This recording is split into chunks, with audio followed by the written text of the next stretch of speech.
Deyir ki, hədisin məzmunu belədir. Ha, bu mən öz ifadəmlə. Deyir ki, siz behişdə harada gəzirsiniz? Bu hədisdə yoxdur, ha, mənim izahımdır. Behişli məsciddə, Məkkədə, Mədinədə, Kərbəlada, Məşəddə. oruçda. Peyğəmbər buyurur, evdədir. Behişt evin içindədir. Bəli.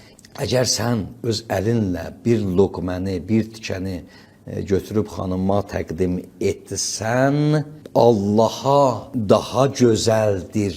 Mənim bu məscidimdə 70 il etiqaf etməkdə. 70 il etiqafda. Hansı məsciddə? Mədinə məscidində.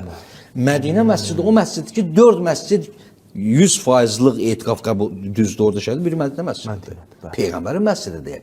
Buyurur, heç nə yox, xoş, səmimi, xanımın ağzından bir tikə xörək təqdim. Yəni sevindir. Sevindir. Bu Allahın yanında fəzilətlidir.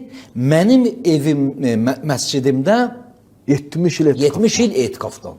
Biz qoymuşuq. Yəni evdə qala-qala biz çöldə cənnət axtarırıq. Bəli. Xanımın haqqını riayət etmirik, xanımın qəlbini sındırırıq. Başına qışqırırıq. Allah eləməsin, Allah eləməsin. Bəzən də fiziki gücdən istifadə edirik. Sonra gedirik Allahu Əkbər. Bəli. Təkbirin səsi bütün çölə yayılır. Mənası yoxdur bunun.